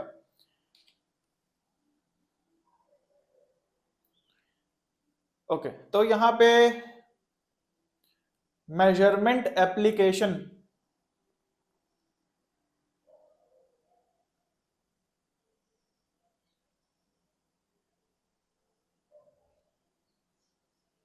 यानी कि जिससे आप मेजर करते हो, जिससे आप कंट्रोल करते हो, जिससे आप मॉडल बनाते हो, और जो एक्सपर्ट होता है। तो मॉडल वाला यही होगा, सिमुलेटिंग कार क्रैश। कंट्रोल करते हो किसको? अवन को कंट्रोल करोगे, उसके लिए अवन का सॉफ्टवेयर चाहिए होगा कंट्रोल करने का। और मेजर क्या करोगे? रिवर का पोल्यूशन नापोगे। और एक्सपर्ट सिस्टम क्या हो गया? जो मेडिकल सिस्टम्स हो गए। ठीक है, सिंपल। ओके,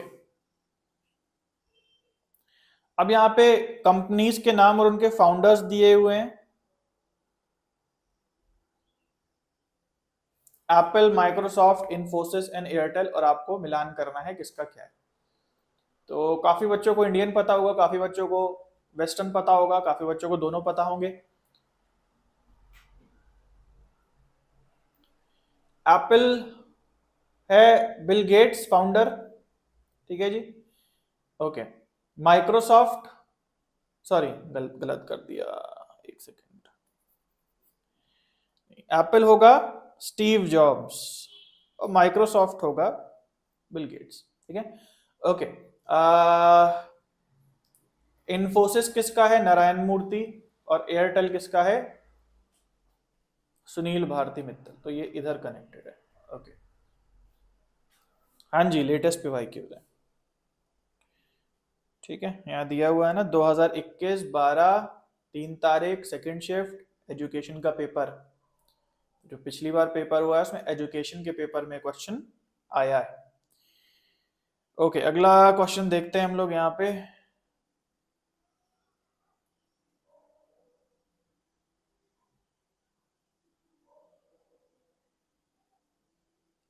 ओके, तो ये लिस्ट दी हुई है, browser, programming language, operating system and email. Airtel पता है ओनली। ओके, तो पता कर लो। ये तो मुझे लगता है कि हर एक व्यक्ति को पता होना चाहिए एप्पल और माइक्रोसॉफ्ट के बारे में। आने वाला युग तो तकनीक का ही हो गया, और अगर इनके बारे में ही नहीं पता है, जिन्होंने तकनीक को एक दिशा दी है, तकनीक के एक्चुअल फाउंडर्स ये हैं। क्योंकि अगर आज आप मैक बुक नहीं होता या फिर आपका पीसी नहीं होता जिसपे आप विंडोज यूज करते हो, तो कुछ नहीं होता, तकनीक आगे नहीं बढ़ी होती। तो गूगल हो गया, विंडोज हो गया, एप्पल हो गया, ये सब क्या है, लीडर्स हैं। और इन सबका बाप, इन सबका लीडर एप्पल है। एप्पल जो चीज बनाता है लोग उसको तुरंत कॉपी कर लेते हैं। आपको पता है पहले जमाने में फोन आता था तो उसमें हेडफोन जैक आता था हेडफोन लगाने के लिए। तो क्या करा कि एप्पल ने जब अपना नया फोन लॉन्च करा तो उसने हेडफोन का स्लॉट हटा दिया।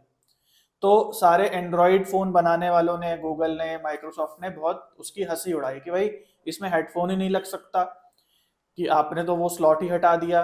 और बहाना क्या दिया स्लॉट हटाने का, कि भैया जगह हमें ज्यादा मिल जाएगी अंदर तो हम बैटरी बड़ी कर देंगे तो फायदा होगा।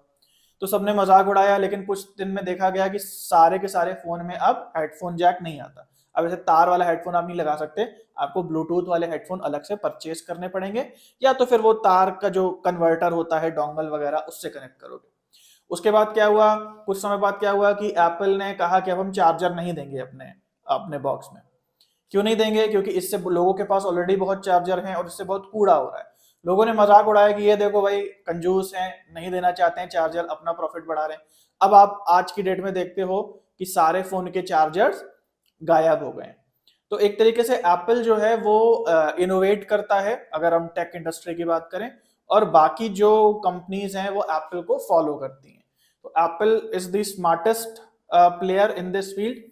और लोग उतना, जो दूसरे मैन्युफैक्चरर्स हैं वो उतना दिमाग नहीं लगा पाते, बट एप्पल जो है लीड करता है। सबसे पहली बार जो टच स्क्रीन कोई फोन आया था तो वो एप्पल का ही आया था, उसको कॉपी करके फिर एंड्रॉइड बना। तो ये सब टेक जाइंट्स हैं। एप्पल हो गया, तो एप्पल का फाउंडर थे बिल गेट्स। बिल गेट्स की बहुत फेमस कोट्स चलती हैं, बहुत वो गरीब थे और बहुत सारी चीजें कहानी है। अगेन एप्पल के फाउंडर थे स्टीव जॉब्स, सॉरी, और बिल गेट्स जो थे वो विंडोज से विंडोज के फाउंडर है, ठीक है। तो इनके बारे में अगर नहीं जाना है तो फिर ये गलती है, ये इनके बारे में जानना बहुत जरूरी है, ठीक है। एक कॉमन सेंस भी है, जनरल नॉलेज भी है, और इसके अलावा जो आप आईसीटी पढ़ रहे हो उसमें भी ये बहुत इंपॉर्टेंट, ठीक है। ओके, तो यहां पे हम देखते हैं क्या आंसर होगा। ब्राउजर है हमारा इंटरनेट एक्सप्लोरर। और अगर आप टेक्नोलॉजी में थोड़े से अवेयर होगे तो आपको पता होगा कि आज की डेट में इंटरनेट एक्सप्लोरर जो है वो डिसकंटिन्यूड हो चुका है। इसकी जगह कौन सा ब्राउजर आया है, कोई कमेंट में बता सकता है? कोई है यहाँ पे टेक सेवी जिसको ये सब जानकारियां होती हैं? इंटरनेट एक्सप्लोरर अब आना बंद हो गया है और अब इसकी जगह पे माइक्रोसॉफ्ट वालों ने दूसरा ब्राउजर लॉन्च किया है।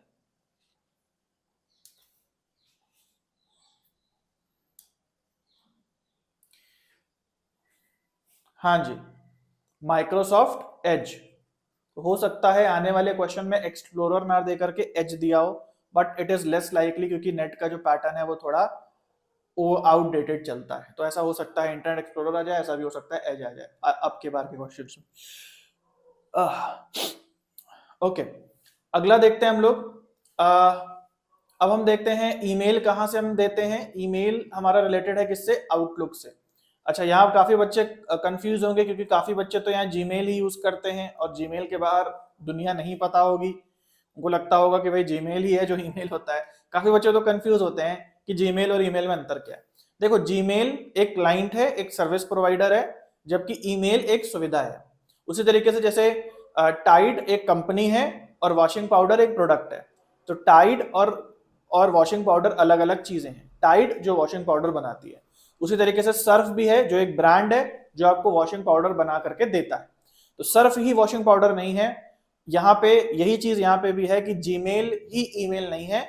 जीमेल एक कंपनी है, एक ब्रांड है, जबकि ईमेल एक सुविधा है जो जीमेल प्रोवाइड कराता है।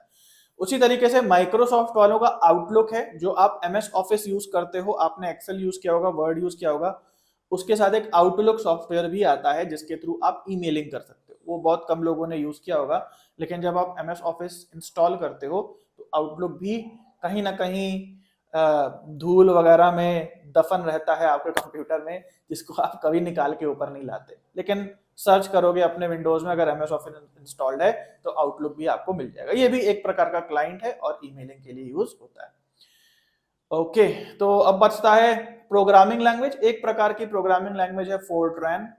ज्यादा इसका यूज नहीं है, बट हाँ इसका यूज होता है लाइब्रेरी मैनेजमेंट सिस्टम वगैरह में। और फिर उसके बाद है ऑपरेटिंग सिस्टम, तो ये है हमारा डॉस ऑपरेटिंग सिस्टम। तो यहाँ बच्चों को कंफ्यूजन हो गई, क्योंकि मैंने कल ही आप लोगों को बताया था कि मोस्ट ओएस जो है वो 3 टाइप के हैं। एक मैंने बोला था एक विंडोज है, एक मैक है जो एप्पल वालों का है, और तीसरा है यहाँ पे उबंटू। ठीक है जी। अब यहाँ पे डॉस आ गया, तो डॉस क्या है भाई? तो यहाँ ध्यान देना, ये जो विंडोज, मैक और उबंटू है ये बेसिकली जीयूआई पे आधारित है। जीयूआई का मतलब होता है ग्राफिकल यूजर इंटरफेस। इनमें आपको कुछ डिजाइन, आइकन और फंक्शंस दिखते हैं, लेकिन एक्चुअली इनके बैकग्राउंड में जो बेस ऑपरेटिंग सिस्टम है, जिसको हम सीयूआई ऑपरेटिंग सिस्टम कह सकते हैं, यानी कि कैरेक्टर यूजर इंटरफेस, मतलब कि जो बेसिकली एक्चुअली कमांड रन हो रहे हैं उनके भी अलग अलग नाम है। जैसे विंडोज की बात करें तो ये डॉस ऑपरेटिंग सिस्टम पे डिपेंडेंट है, मतलब विंडोज जब आप चला रहे होते हो तो पीछे डॉस ऑपरेटिंग सिस्टम ऑपरेट हो रहा होता है। मैक जो है वो यूनिक्स बेस्ड है, यानी कि जैसे उसमें डॉस चलता है वैसे इसमें यूनिक्स चलता है, और उबंटू के पीछे लिनक्स चलता है।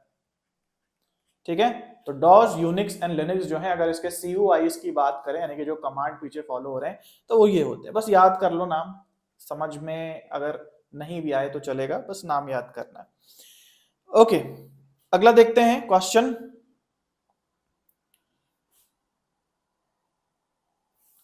कंप्यूटर में वो कौन सा सॉफ्टवेयर होता है दैट रन्स अ कंप्यूटर? वो कौन सा सॉफ्टवेयर है जो कंप्यूटर को चलाता है, उसके जो टास्क होते हैं उसको शेड्यूल करता है, स्टोरेज को मैनेज करता है, और जो पेरिफेरल्स होते हैं उनसे कम्युनिकेट करता है। पेरिफेरल्स का मतलब है जो एक्सटर्नल हार्डवेयर होते हैं उनसे कम्युनिकेट करता है। जैसे कौन सा सॉफ्टवेयर होता है कंप्यूटर में इन चारों ऑप्शन में से?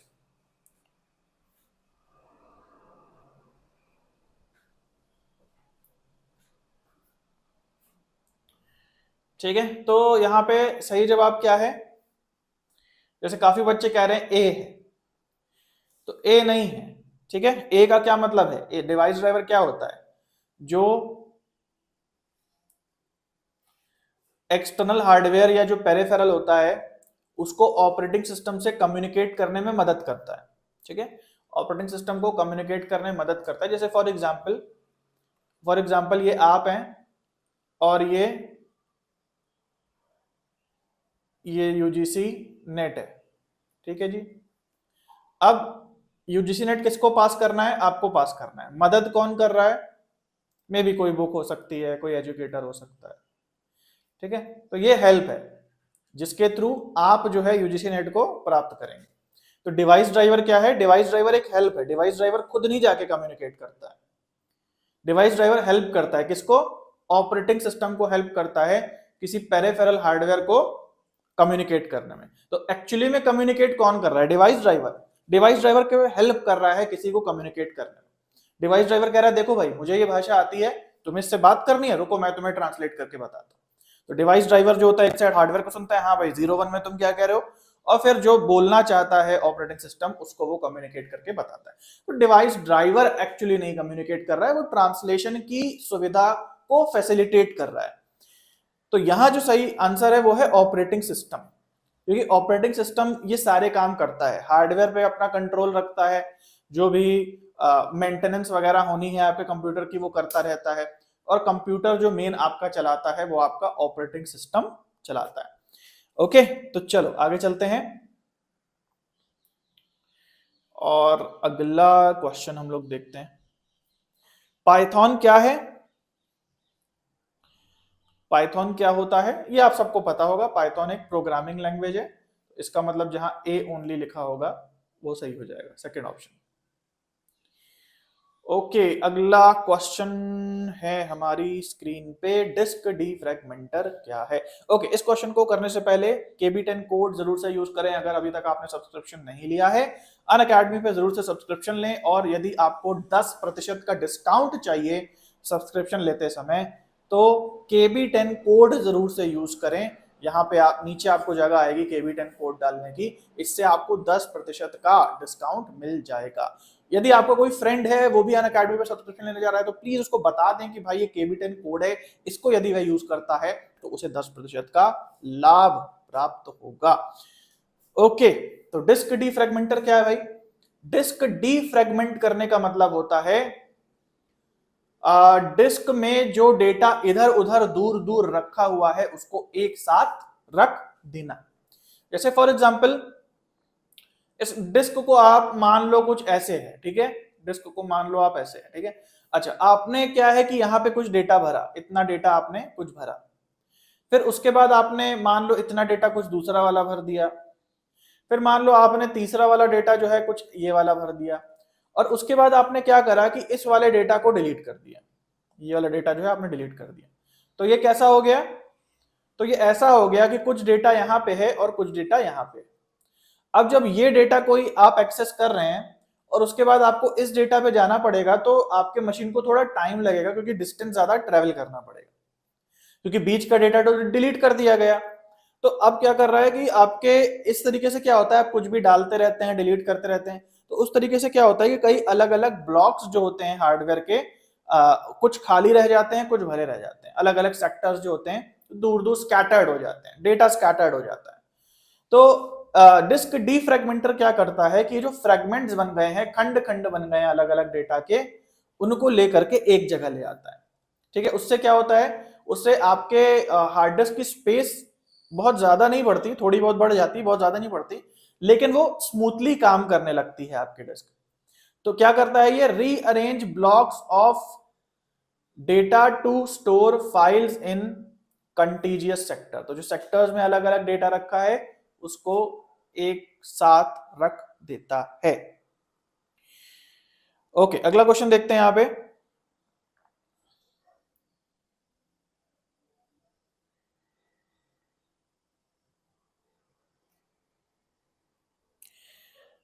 Operating system is a set of program necessary to carry out operation for specified application. Operating system एक ऐसा प्रोग्राम है और जो कि जरूरी है, नेसेसरी है कुछ ऑपरेशन करने के लिए आपके हार्डवेयर पे और किसी स्पेसिफिक एप्लीकेशन को या ऐप को चलाने के लिए। स्टेटमेंट 2 कह रहा है हार्डवेयर जो है एक फिजिकल या टेंजिबल पार्ट है कंप्यूटर का, ठीक है जी। तो यहाँ पे स्टेटमेंट 1 इज फॉल्स दिया हुआ है और स्टेटमेंट 2 इज ट्रू दिया हुआ है। क्यों है ऐसा? Operating system is a set of program necessary to carry out operation for and specified application.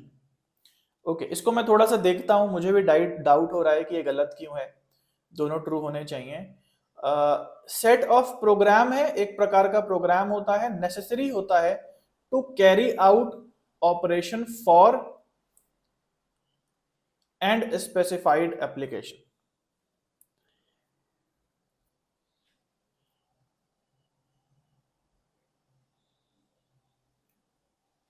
Okay, तो मेरे हिसाब से क्या है कि जो डेफिनेशन दी है वो एप्लीकेशन सॉफ्टवेयर की दी है, यानी कि अगर आप एप्लीकेशन को इधर रख दोगे और ऑपरेटिंग सिस्टम को इधर रख दोगे तो ज्यादा सेंस करेगा। जैसे एप्लीकेशन सॉफ्टवेयर क्या होता है, is a set of program necessary to carry out an operation, मतलब कि कुछ आपको काम करना है अगर ऑपरेटिंग सिस्टम पे, तो उसके लिए आपको एप्लीकेशन चाहिए, एप्लीकेशन सॉफ्टवेयर चाहिए, ऐप चाहिए।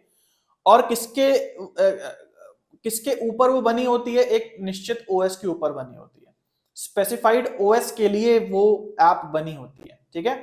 तो जो भी आप ऑपरेशंस परफॉर्म करते हो अपने लैपटॉप पे या फोन पे, जो भी आप कोई काम करते हो, तो वो डायरेक्ट ऑपरेटिंग सिस्टम पे नहीं करते, आपको एक थर्ड पार्टी ऐप इंस्टॉल करनी पड़ती है और आप उस पे वो काम अपना ऑपरेट करते हो।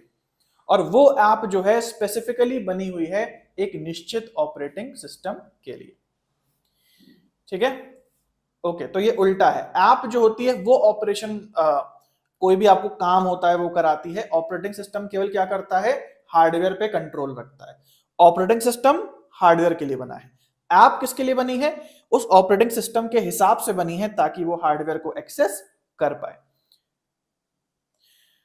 ओके, अगला क्वेश्चन है कि कृतिका को प्रोजेक्ट बनाना है और उसे फ्रिक्शन नाम का टाइटल डालना है और उसको ये टाइटल अपने पेज के बॉटम में डालना है। सारे के सारे टाइटल बॉटम में होंगे पेज के।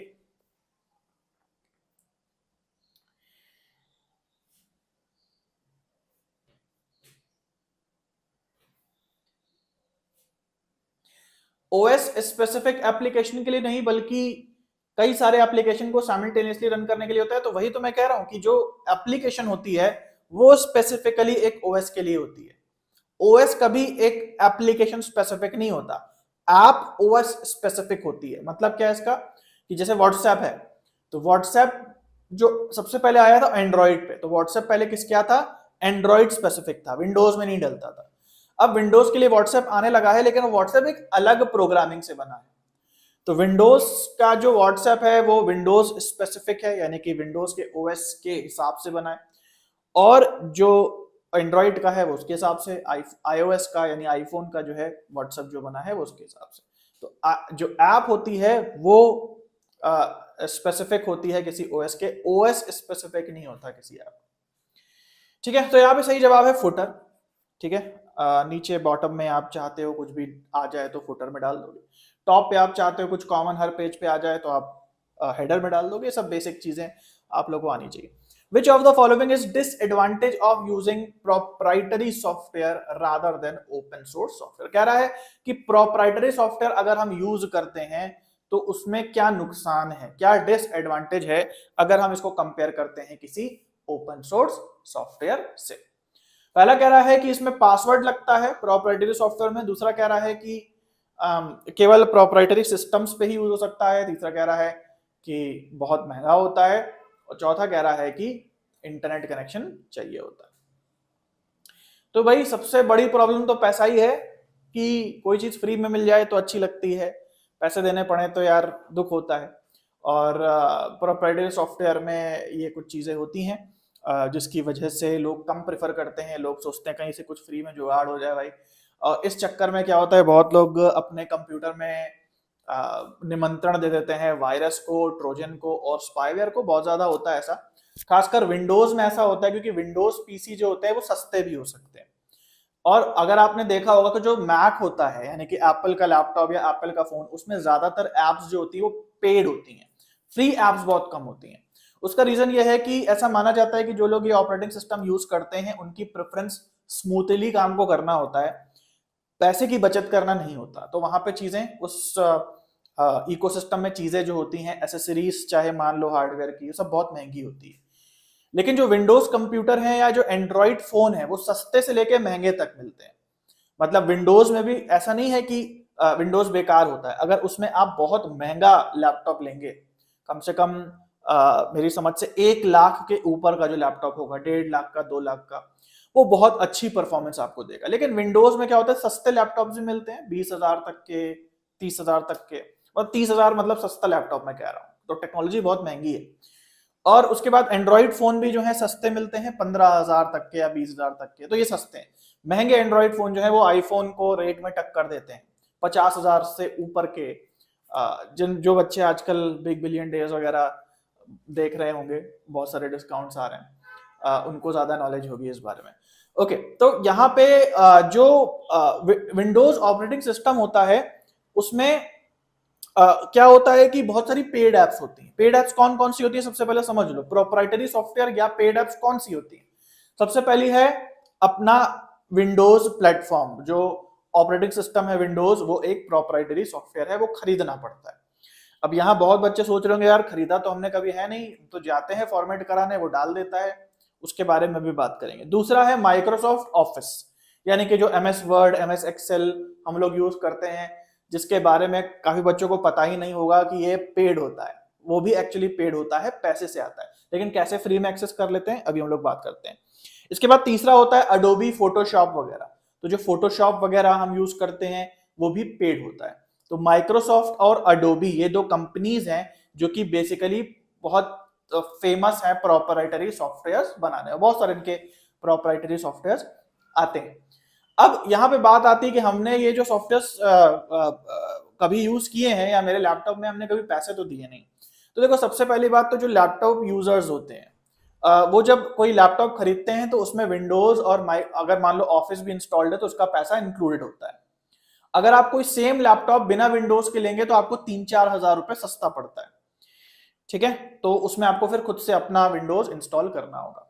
लेकिन जो डेस्कटॉप यूजर्स हैं वो बहुत कम ही होंगे जिन्होंने अपना विंडोज डाला होगा। उसका रीजन ये है कि इन जो ये प्रोप्राइटरी सॉफ्टवेयर होते हैं इनके फ्री क्रैक्स अवेलेबल होते हैं, यानी कि कुछ ऐसे सेटअप अवेलेबल हैं जो फ्री में ही आप डाल सकते हैं।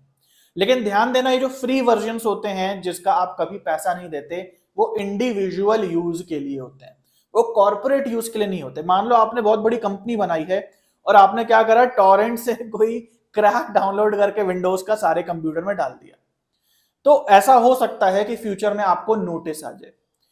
कॉर्पोरेट्स के लिए ये फ्री वर्जन्स नहीं अलाउड होते हैं। हाँ, इंडिविजुअल्स चाहे तो खरीद भी सकते हैं अगर अपने सिस्टम को वायरस फ्री रखना चाहते हैं, बढ़िया ऑप्टिमाइजेशन चाहते हैं, नहीं तो फिर वो फ्री वाला भी डाल के जुगाड़ में काम चला सकते हैं। ठीक है, तो अब यहाँ पे मेन प्रॉब्लम आती है, मेन क्वेश्चन आता है कि आखिर फिर ये कंपनीज फ्री वाला क्रैक को ऐसा बंद क्यों नहीं कर देती, क्योंकि उनका तो नुकसान है ना। कि मान लो विंडोज जो है आपको जो 4000 का खरीदना था, आपने टॉरेंट पे क्रैक डाउनलोड करा और एकदम से आप चला रहे हो, और जो चलाते हो उससे क्या उससे कंपनी को नुकसान नहीं होता है। कंपनी को नुकसान होता है, लेकिन कंपनी क्यों इसको अलाउ करती है, क्योंकि कंपनी चाहती है कि उनके सॉफ्टवेयर को ज्यादा से ज्यादा लोग एक्सपीरियंस करें। कंपनी का मेन पैसा लैपटॉप मैन्युफैक्चरर्स को ऑपरेटिंग सिस्टम बेच के आता है और कॉर्पोरेट्स को चार्ज करके आता है अपने ऑपरेटिंग सिस्टम के लिए। इंडिविजुअल से वो इतना पैसा नहीं कमा सकते, और इंडिविजुअल्स क्या करते हैं कि इन सॉफ्टवेयर को फ्री में यूज करके एडवर्टीजमेंट करते हैं। मतलब वो जब यूज कर लेते हैं तो उनको लगता है कि यार ये तो अच्छा सॉफ्टवेयर है, और फिर बहुत पॉपुलर हो जाती है वो चीज। और जब पॉपुलर हो जाती है तो कॉर्पोरेट वगैरह को फिर, क्योंकि पॉपुलर है तो कॉर्पोरेट वगैरह को फिर पैसे देके वो चीज खरीदनी ही पड़ती है, क्योंकि बहुत पॉपुलर है। तो चालाकी देख रहे हो, यहाँ पे एक एडवर्टीजमेंट हो जाती है इन फ्री सॉफ्टवेयर से। ठीक है, तो प्रोप्राइटरी सॉफ्टवेयर जनरली जो होता है उसको पैसे देने पड़ते हैं, और ये इसका सबसे बड़ा डिसएडवांटेज है। ओके, अगला क्वेश्चन देखते हैं, यूटिलिटी प्रोग्राम क्या है।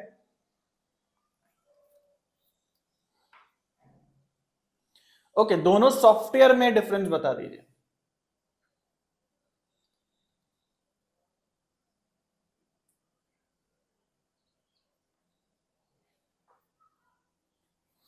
ओके, तो ओपन सोर्स सॉफ्टवेयर क्या है? ओपन सोर्स सॉफ्टवेयर वो सॉफ्टवेयर है जो आपको फ्री में तो अवेलेबल है, उसके कोई चार्ज नहीं है, लेकिन जो डेवलपर्स हैं वो उस सॉफ्टवेयर की कोडिंग ले सकते हैं, सोर्स कोड डाउनलोड कर सकते हैं और अपने हिसाब से उसको मॉडिफाई कर सकते हैं।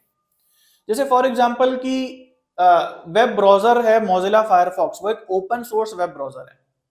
अब आप लोग तो बहुत लोग फायरफॉक्स यूज करते होंगे, नहीं करते होंगे, उससे कोई खास फायदा नहीं है। मतलब आप उसका, आपको नहीं पता चलता होगा कि ओपन सोर्स है कि नहीं। लेकिन अगर आप थोड़े डेवलपर टाइप होंगे, प्रोग्रामिंग आपको आती होगी, तो आप चाहें तो मोजिला फायरफॉक्स की प्रोग्रामिंग कैसे हुई है वो पूरी प्रोग्रामिंग आप डाउनलोड कर सकते हैं और अपने हिसाब से उसे ट्वीक कर सकते हैं, मॉडिफाई कर सकते हैं। जैसे फॉर एग्जांपल कि आपकी एक वेबसाइट है और आप एक ऐसी ऐप बनाना चाहते हैं कि उसको आप खोलें तो आपकी वेबसाइट एक ऐप के डिजाइन में खुल जाए, तो आप मोजिला फायरफॉक्स को ट्वीक करके अपनी ऐप बना सकते हैं। मतलब चल वो ब्राउजर रहा है, लेकिन आपने उसको एडिट करके ऐसा बना दिया कि ऐसा लगता है कि आपकी ऐप खुल रही है। तो बहुत लोग ऐसा करते हैं। एंड्रॉइड में वेब व्यू वगैरह भी होता है, बट खैर ये हमारी बीटेक की क्लास नहीं है, तो हम लोग उसके बारे में बात नहीं करेंगे कि एंड्रॉइड सिस्टम क्या होता है। बट इस तरीके से आप एडिट कर सकते हैं किसी भी अगर सॉफ्टवेयर को, अगर आप एक डेवलपर हैं तो वो एक ओपन सोर्स सॉफ्टवेयर कहलाता है। ओके, तो यहाँ पे यूटिलिटी प्रोग्राम क्या होता है? यूटिलिटी प्रोग्राम एक प्रकार की ऐप होती है, हालांकि ऐप एक अलग टर्म है, यूटिलिटी एक अलग टर्म है। सॉफ्टवेयर दो प्रकार के होते हैं जो किसी ऑपरेटिंग सिस्टम पे चलते हैं, एक यूटिलिटी सॉफ्टवेयर होता है और एक एप्लीकेशन सॉफ्टवेयर होता है।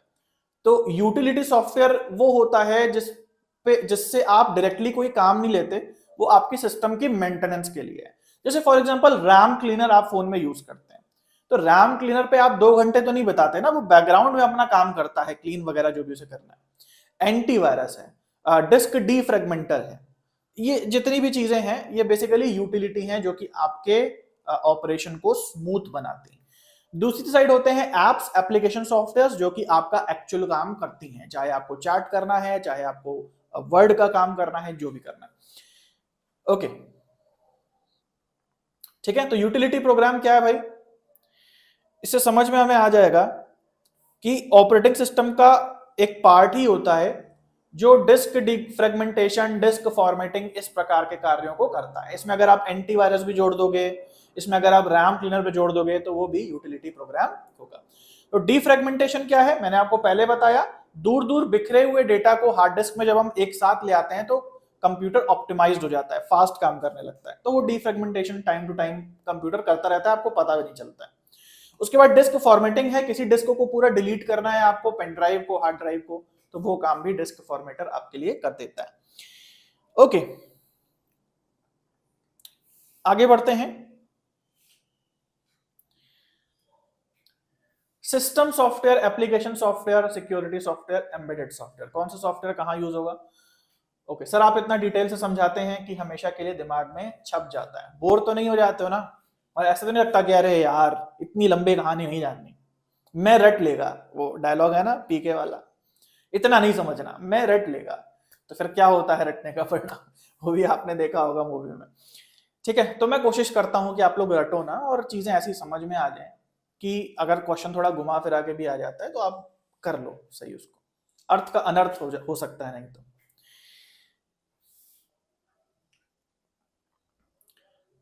ओके, तो यहां पे हम लोग देखते हैं भाई क्या आंसर होगा।